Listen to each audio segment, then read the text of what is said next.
Welcome back, everyone. We're going to be solving LeetCode 942 DI string match.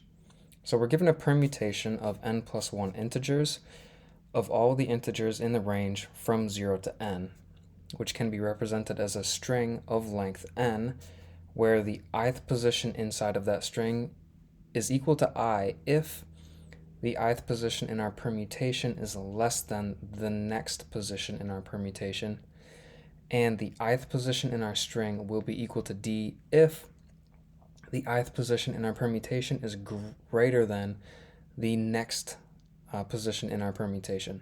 So we're given a string, and we need to reconstruct the permutation and return it. And if there's multiple, we can return any of them. Okay, so we're returning an array. So let's just get that out of the way right away. We'll say res is going to be equal to this array, and we're going to return this res at the end. Okay, now what? Well, let's take a look at this. Let's say we have this first example, right? The first position in our string is I. So what does that mean? That means whatever is inside of our array at this first position has to be less than the next one, right? And they do that, 0 and 4. So how can we achieve this?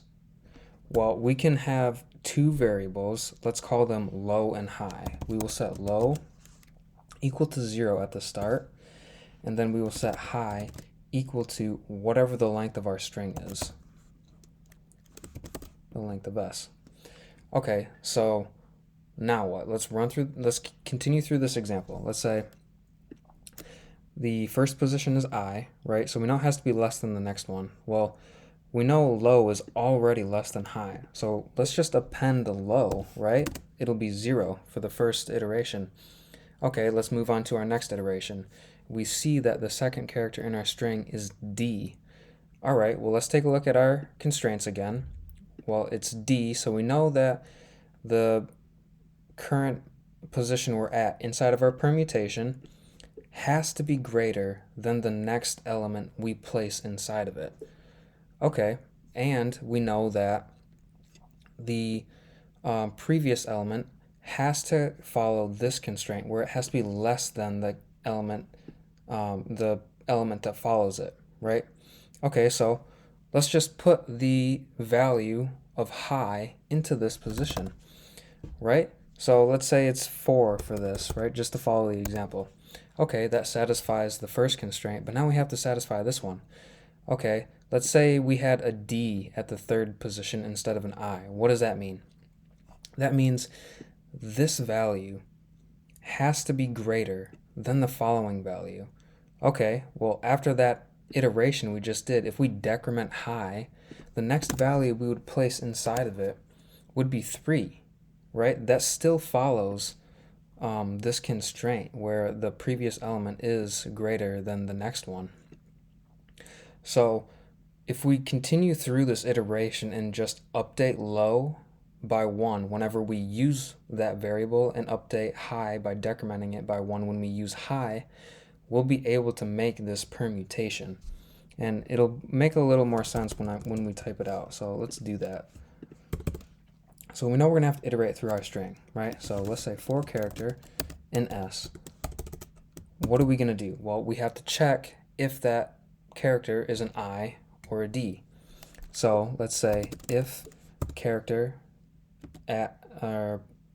character in our string is equal to I, what do? Well, let's append low, right? Let's just say res.append low. And then, like I said, we'll update them accordingly. Whenever we use low, we're just going to increment it by 1. Okay, now what? We've settled the case for I. Let's settle the case for when we run into the letter D. And these are the only two cases we have, so we can use an else block here. We'll just say else res.append high. And then we'll update high by decrementing it by 1. Okay, so what do we get at the end of this? S of C. Okay, so for we're looking at positions here, so for character in range, length of s is what I should have wrote. Okay, this is what we get. We end up with 0, 4, 1, 3, right? So why is this wrong? This is wrong because even though we're given a string of 4, of length 4, right? We need to go 1 extra because that was in our constraint. So all we have to do is just continue following these constraints that we have. And how do we solve that? At the end, after we exit this entire loop, the easiest way we can solve that is just by adding the low variable one last time into our resulting array. So if I do res.append low and then print out res, you'll see that we'll get the correct answer. Right? 0, 4, 1, 3, 2. And that's exactly what's expected. Let's check out case 2. We have 3 i's. They want 0, 1, 2, 3. We have 0, 1, 2, 3. So let's, what do we have to do? We have to return the array instead of printing it. So let's just return res. And there you go. We pass all 3 test cases. Let's submit. And we see that it does pass. So what is the time and space complexity of this algorithm? Well, we know we're doing a for loop here and we're touching every single element inside of our original string and appending it to our resulting array. So that's going to be O of n. Our runtime will be O of n. Now, for the space complexity, the only other data structure we're dealing with is a return array, right? What is inside this array? It is going to be the number representations of our string s. So it's going to be, what are we returning? We're returning the length of our string plus 1.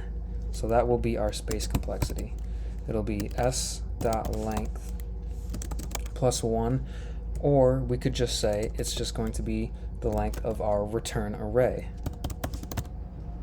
And that'll do it for LeetCode 942 DI string match.